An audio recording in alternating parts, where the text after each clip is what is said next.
Municipal ఎన్నికల్లో 26/11లో Trump వెళ్ళి Venezuela అధ్యక్షుడు తీసుకొచ్చారు. మోడీకి దమ్ము ఉంటే 26/11 వాళ్ళని పాకిస్తాన్ వెళ్ళి తీసుకురావాలనే కామెంట్ కూడా చేశారు.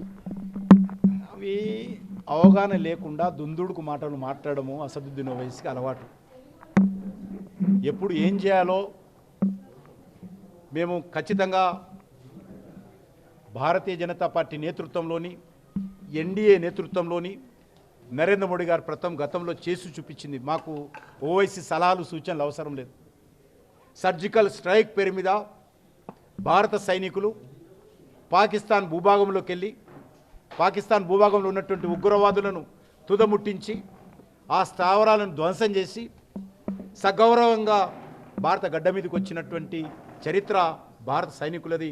మోడీ గారి నాయకత్వంలో ప్రధానమంత్రిగా ఉన్నప్పుడు జరిగింది.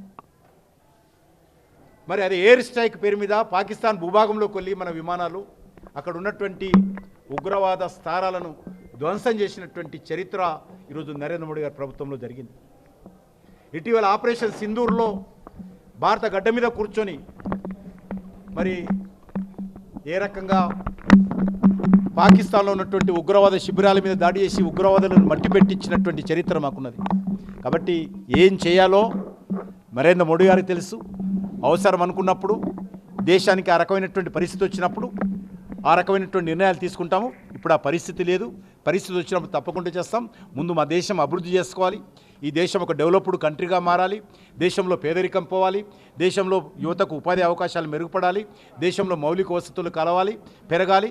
ఆ దినాన్ని ఈరోజు దృష్టి కేంద్రీకరిస్తున్నాం. దాంతోపాటు దేశ రక్షణ విషయంలో ఎక్కడ కాంప్రమైజ్ కాకుండా అన్ని రకాల చర్యలు నరేంద్ర మోడీ గారి ప్రభుత్వం తీసుకుంటుంది. మాకు ఈ రకమైనటువంటి ఒక పచ్చి మతోన్మాద పార్టీకి నాయకుడిగా రజాకర్ల వారసత్వంగా ఉన్నటువంటి మజ్లిస్ పార్టీ నాయకుడి యొక్క సలహాలు మా ప్రభుత్వానికి మా ప్రధానమంత్రికి అవసరం లేదు.